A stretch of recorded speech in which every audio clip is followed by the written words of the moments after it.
Hola familia, welcome to a brand new episode of Somos Lehigh Valley. It's a podcast that's presented to you by the Hispanic Chamber of Commerce. This week we have an amazing guest. She came to this country from Colombia at the age of 3, assimilating into a new culture and growing up with a mentality and mindset for helping people within her community and her family. Carol Obando-Derstine. She joins us next right here on Somos Lehigh Valley.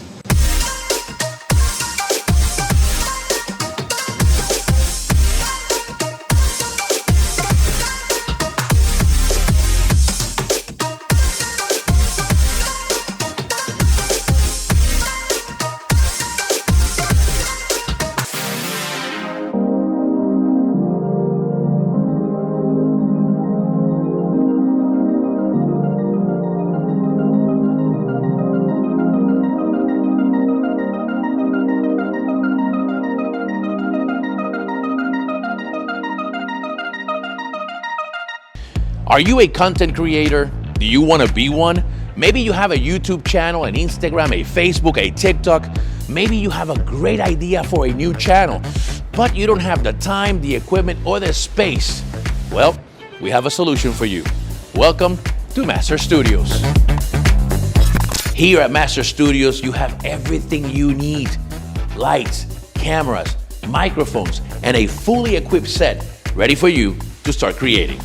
And the best part is that you don't have to do it alone. Our professional team is here to help. All you have to do is bring your ideas. We have over 10 unique studio sets for you to choose the right one for your content. Whether you need a modern talk show vibe, a sleek podcast setting, or a dynamic background video, we got you covered.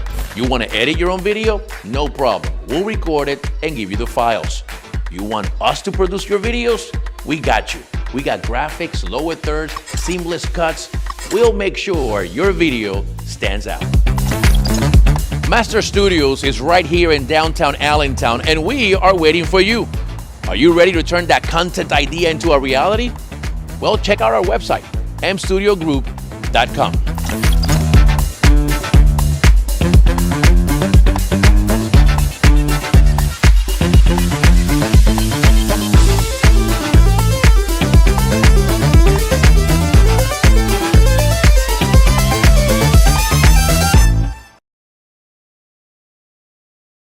Hey everyone, welcome back to Somos Lehigh Valley. Once again, it's a podcast that's presented to you by the Hispanic Chamber of Commerce. And speaking about the Hispanic Chamber of Commerce, just want to quickly remind you, we've got an amazing event coming up in the month of June. Our Somos Familia Golf Outing is taking place at Woodstone Country Club in Danielsville. Go to thehispanicchamber.org. Thehispanicchamber.org.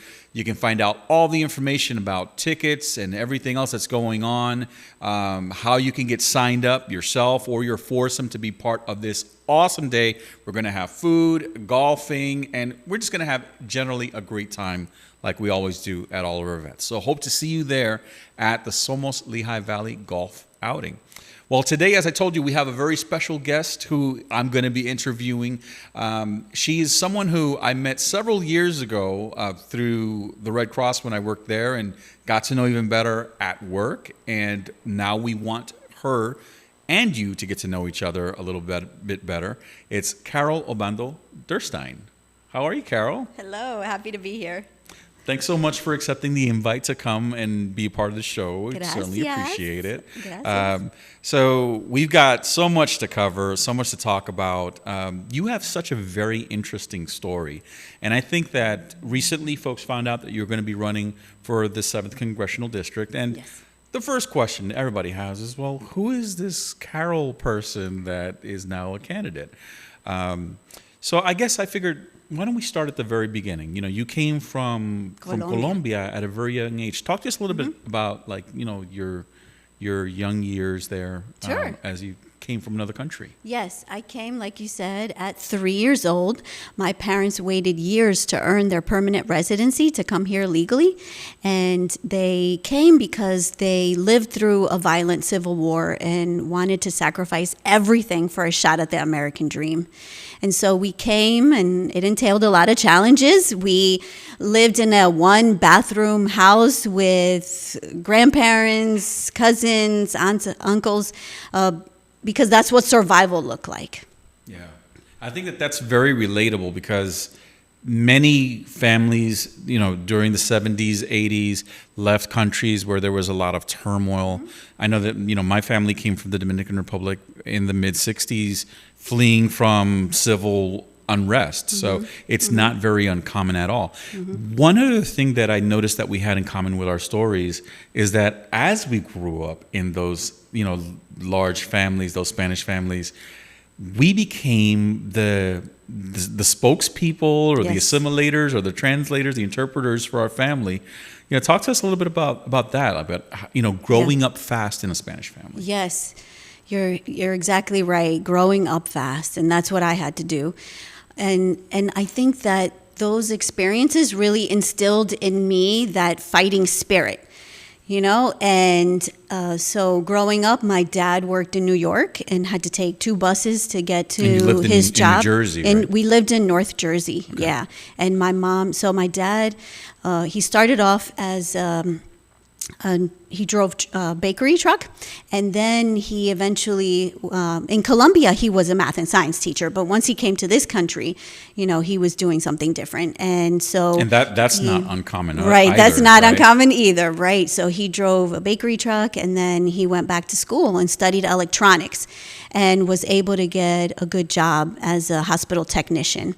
But it required him to go into New York, and so he would take 2 buses to get to New York. So my mom, she worked as a machine operator in a factory in where we lived. Same and here. So yeah, my mom was also oh my goodness, sewing machine Wow. operator. Yeah. Oh Yeah. So it was something that when she had to go to a doctor's appointment or anything, that required a lot of translation.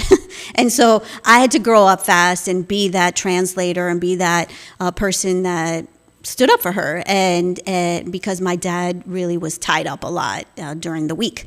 So I know that that's an experience that a lot of immigrant children go through. And even if you haven't yourself been in those shoes, you know what it's like maybe to have seen that as so many Latinos have seen that maybe from other families that they interact with. And so it is really something that I carry with me. It's that thread that I carry with me to really stand up for people. And it's something I've been doing my whole life. Yeah. So obviously being young and having to, kind of stand up and, be that voice and kind of almost an advisor, almost at a very young age for your family. And then you go into high school. Like what was that experience for you? Like, going through high school and in those years, those formative years of your life? Yes. So fortunately, once I was in high school, the economic situation was much better. And my parents were both in unions. So I then, high school years were really dedicated to just doing as much as possible in working. I had 3 jobs at one point in high school. So what did you do when you were in high school? What jobs did you have? Yeah, so I worked after school, I worked at the police department in the records bureau. Okay. So I did clerical work. And then I would go to, it was like Wednesday, Thursday, Friday, or Thursday, Friday, Saturday. I know, for 3 days a week, I would work at the mall at a retail store. Was it over in Bergen County? Or Yes, that's right. And then on Sundays, I would work at a department store that was very similar to like Kohl's, but it wasn't Kohl's. It was.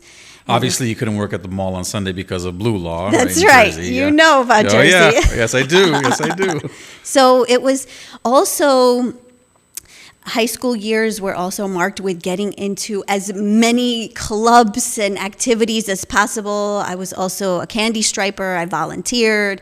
I have done a lot of things in my life to keep paying things forward. I have a tremendous sense of gratitude for this country and all the opportunities that it gave my family and I never take that for granted. And so in any community that I'm at, I'm going the extra mile to help others, help themselves because of that sense of gratitude that I had. So I was very involved in high school with clubs and just volunteering also. So in high school, did you discover what it was that you wanted to go into in the next phase of your life? Like, what was that transition like from going from high school to college? Yeah, so in 6th grade, I had an aunt that lived with us who had mental illness, and it really opened my eyes to mental health and challenges. And so I really thought I would get into the mental health space in college, and I thought I would be pre-med. So I thought I would be a psychiatrist, but the chemistry was a little challenging. That was challenging for me. So I took a different route and started to study psychology and thought that I would be a therapist. And so along the way, I went to Rutgers University in New Brunswick, and I took a class called Community Psychology and Social Change, and it really changed the direction. I really wanted to make sure that I studied community psychology. So studying how groups of people think. Yes, and being like community minded and understanding how folks are able to help themselves in communities and how communities can support individuals. So that experience was really a wonderful experience, and I was able to also in college work at a Head Start. Okay. So I really understood the challenges of working families by that experience, and it led me to Penn State. And so I went straight from undergrad to graduate school at Penn State University to study community psychology and social change. Wow. Because I was living it. I am Yeah. like, what you see is what you get. I really wanted to be able to help communities help themselves and really focus on empowerment and make a difference. Again, because of that guiding, the North Star is pay it forward, pay it forward, pay it forward. So as you studied as you studied community psychology, what were some of those things that you were kind of learning about yourself in the process? I mean, because obviously you take something like community psychology because you want to learn about other people, but what was your path to self-discovery there? Like, what were you learning about Carol? I learned that it's important to speak up for those who can't speak for themselves. There are a lot of people that come here as immigrants, and they just don't have opportunities to speak up and defend themselves and to talk about issues that impact them and economic challenges that they're going through. They don't know how to really change those situations for themselves, and so the opportunity to be that voice for others is really important to me. And so it's what I learned as a child when I was doing it for my family. And I realized I can do this for communities as well. I can make a difference. I can really just focus in on issues that are important to community members and then just keep going down that path of speaking up for those who can't speak for themselves. That's awesome. I think that one of the things that happens as you take on that approach in life is that you don't see where you work as a barrier to help people. In contrast, what you do is you kind of identify the ways that you can help people wherever it is that you work. So obviously you've worked, in the utility industry, you've worked in other areas. And I was actually a child therapist when I was in grad school. So was that your first job out of college? I was a therapeutic staff support through Penn State, and then when I finished, I became a behavior specialist consultant and a mobile therapist. So I would go into people's homes and provide therapy for their children. So you were fully in the mental health space. Oh yes, I had like cats, going over my lap as I'm like trying to play with their children and trying to work on behavioral plans. And yes, and dogs, and just going into neighborhoods and just really getting in there and just helping people. And my focus was on children.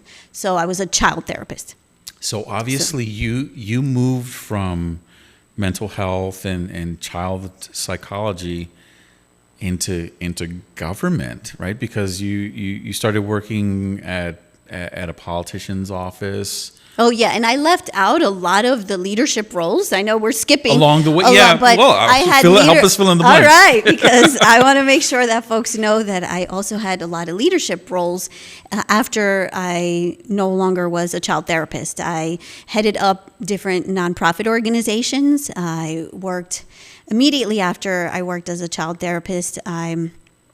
I worked at a Spanish or serving, mostly Latino serving organization called El Club del Barrio in Newark. Okay. And I was the director of Women and Family Services. Wow. And so I ran an after-school program, a summer camp.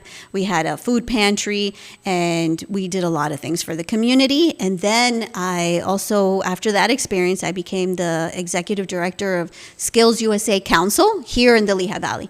And I worked with 5 area career and tech schools. And that experience was really a great opportunity to really learn a lot more about tech and career in tech. And my dad, who I told you had studied electronics, and it gave him a very good paying job for almost 30 years. And that experience as the executive director of Skills USA Council really taught me, and I'm a strong advocate for career in tech and being able to have these good educational institutions in our districts that are teaching kids high wage skills makes sense, and it makes sense for policymakers to prioritize them. Awesome. And then you're already sounding the role. Yeah. You totally and are. I was also the executive director of the Children's Coalition of the Lehigh Valley. So you'll see that I have a history of being a problem solver and bringing people together.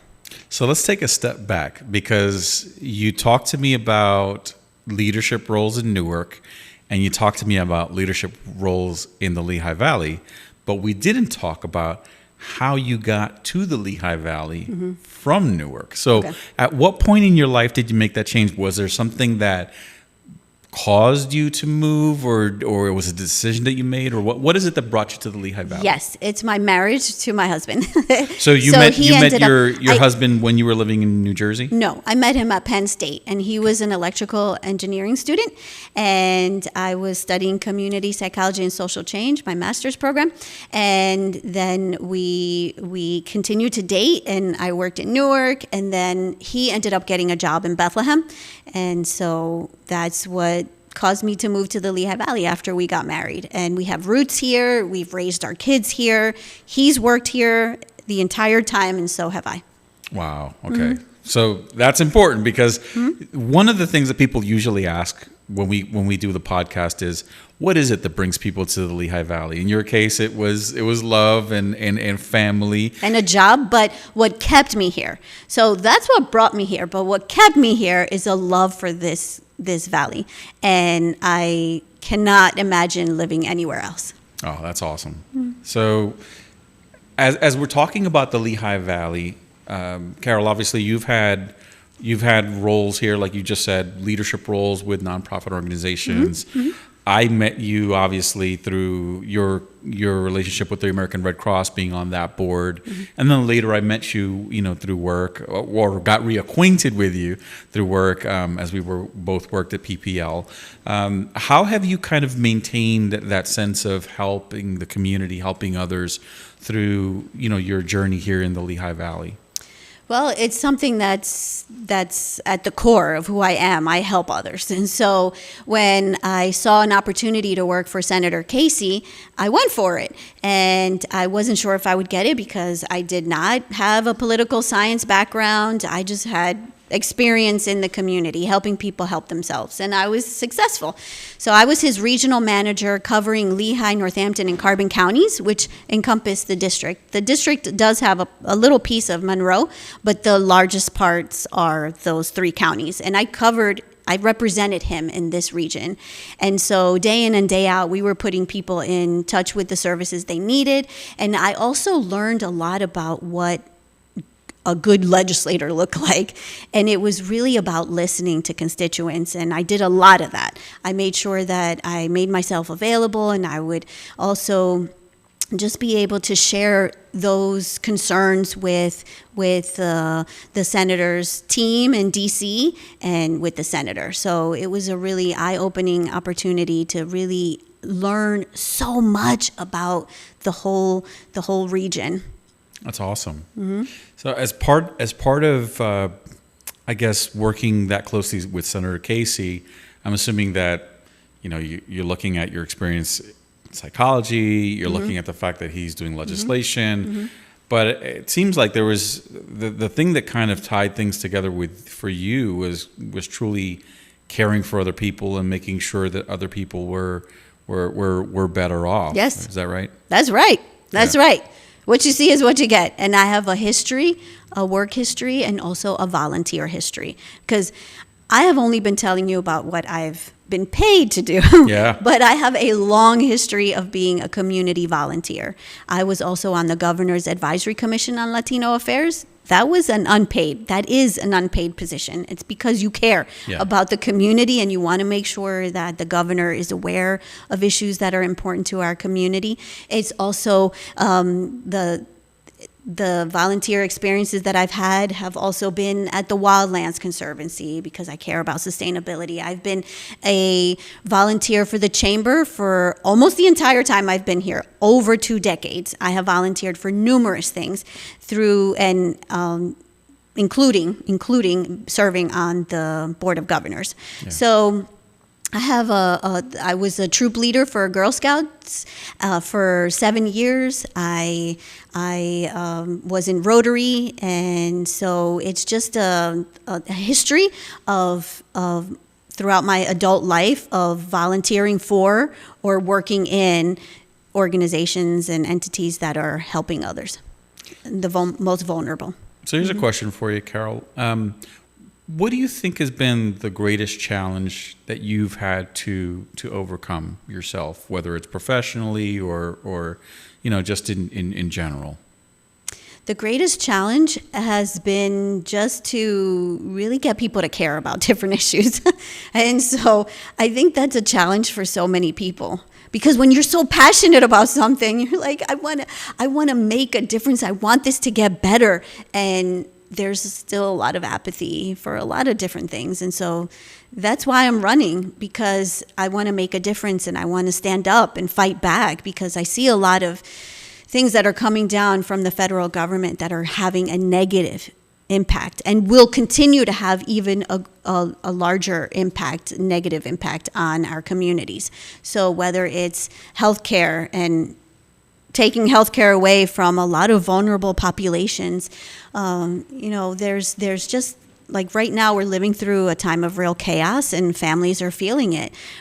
Prices are going up, wages are not keeping pace, and it's harder for families to get by. Yeah. And so I want to advocate about economic issues and making life more affordable for everyday people and helping them to be able to afford housing, healthcare, groceries, and utilities. So that's my focus. I'm really getting into the economic challenges that working families are facing and coming up with solutions to them. And it requires a lot of listening. And I did that my whole life. I was a child therapist, and you have to do a lot of listening and observing before you can come up with behavioral plans. And you have to be a good listener when you're leading a nonprofit organization, and when you're working with volunteers, and when you work for an elected official like I did, Senator Casey. And then I haven't even talked about my experience at PPL, which I had for the last 9 years. And I You had started so many different roles while you were there. I mean, you did, I public studied affairs. it. And Yeah, you did I studied many it. I mean, things. not studied. I started in a community relations role. So I was helping seniors and low-income families be able to reduce their energy bills and shop for their generation, their supply, and not be victims of scams, and going to chamber events and bringing along the folks who do the energy efficiency work for PPL and talk about how those companies can also reduce their energy bills. And so I also helped with grants and was part of the review team for the PPL Foundation. So that was very rewarding to be able to direct grants to worthy nonprofit organizations throughout the district, because I covered the region that I covered as the regional affairs director encompassed this district again. Once again, Bringing you all back to Lehigh It was Valley. Lehigh, Northampton, and Carbon counties. Yeah. So you made a natural segue into an area that I was going to go to, but it's the fact that now you are actually running, for public office. And I guess I wanted to ask you, because, for many people, when you think about, I want to make a difference, I want to make a change, people are usually standing on the sidelines yelling that. But you've actually decided to put your hat in the arena and actually do something about it. So walk me through, how did you make the decision to jump in and get involved in this race? Sure. Yes, I had been chatting with the former Congresswoman, Susan Wild, at the beginning of the year. I found out that she was not going to run. And I just assumed that she would run. I always assumed other people would do these kind of roles because I was more of the community person. I didn't think that it would be something that would be for me, even though I did work for a legislator, but I just thought someone else would do it. But in conversations with her and realizing, why not? Why not be the change I want to see? And why not me? And I have a wide array of skill sets that I can leverage to this role. And I'm not a career politician. I'm just someone who's dedicated my life to helping others help themselves. And why not have a different kind of person as a congressperson in Washington, D.C., representing this district? And I'm really angry, too, about a lot of the things that I mentioned that are coming down from the federal government that will make life harder for everyone in this district. And the current legislator doesn't know what impact that has on families living on the economic edge. Yeah. And I do, because I've lived those. I know what the struggles that working families go through because I've lived them. But I know the strengths of our community because I worked alongside them. And so that's what the energy and the passion that I've had for community, I want to bring that to DC on behalf of our district. Well, the race that you entered, obviously you're kind of in the initial phases of it, right? So talk to folks about the timeline of the primaries and everything, because I think if people see your name, they're like, great, we have someone that some of us know, some of us are getting to know, but what does the timeline look like as far as the race that you've jumped into? Sure. Well, first, it was the timeline for me included leaving PPL and then launching the campaign. I thought that was the most responsible thing to do, to not be distracted. And so I left on very good terms, and I appreciate everything that I was able to accomplish at the company. And so I launched on May 1st, and then it's off to the races. And so it entails a full year of getting my name out. Next year. Next year. Okay. I know that some folks were asking me, oh, I don't know, or is your name your on there? name's not on the ballot this year. No, Like, where is no, it? Yeah. it is not. This race is next year. Yes. So it's in So it's a full year 2026. of getting out into the community, Yes, and having I'm a Democrat. conversations. So I'm a Democrat, and so I'm in the Democratic primary next year in 2026 in May. And then when I'm successful, when I am successful, then I will be able to go against Ryan McKenzie. And That's in November of 2026. November of 26. So why don't you talk to people about why this race is so important? Because I think that for most people, people tend to focus on the presidential race. They tend to focus on, to some extent, the mayoral races too, but they don't really keep an eye on the congressional races. But why is this particular race so important? This is important because we're living in a time of real chaos, and families in our district are feeling it. People are feeling it. Like I said earlier, prices are going up, wages are not keeping pace, and it's harder for people to just get by. So it is important, if you care about the economic challenges that families are facing, and you are concerned about all the cuts that you're seeing that will negatively impact our community, then you should care. And you should care because I will be one that will fight back. And I want to make a difference. And we need a representative in DC that knows the struggles that families go through, because I've lived them, but I also know their strengths. And so it is important to pay attention and to really educate ourselves about what impact all these things that are happening, all this chaos that's happening, is going to have on our community members. Yeah. So Carol, as we begin to wind down here, I'm pretty sure that, growing up, and people always use this example, right? The 18-year-old version of yourself. I mean, if you could talk to that person in the mirror, you would have so much insight and so much knowledge that you could share with them. But what would be one particular piece of knowledge or insight that you would share with that younger version of you? I would say be patient. Change is possible. Change does happen, but it takes time. And I was the type of high energy. I mean, I just told you, I graduated. I graduated high in my number 15 in my high school class. I had 3 jobs. I was in almost every club. I was volunteering. I wanted to do everything because I wanted to just give back and make a difference. And change takes time. So I would tell my younger self just to be patient and just to keep going and keep fighting for what you believe in, because that's what I've done my whole life. That's awesome. That's a great piece of advice to kind of wrap things up on is, be patient, give it some time. Mm-hmm. So I wanted to thank you once again, Carol, for accepting the invite to come and sit down and talk with us. Like I said, I've known you for quite some time, and you always had been such an ambassador for the Hispanic community. Thank you. So thankful to see faces like ours, involved in politics and hopefully making substantial change. Thank you. Yeah, and someone that can speak the language, because I'm fluent in Spanish, and so it's just it just takes courage for people to believe in themselves and know that they can do this. And I'm very grateful that Susan Wild endorsed me, and also Pastor Greg Edwards. And I'm so glad that there are so many in the Hispanic community that also endorse you as well. So thank you. So thanks once again for joining us, and thanks to all of you for joining us for this special episode of Somos Lehigh Valley. Again, it's a podcast presented by the Hispanic Chamber of Commerce.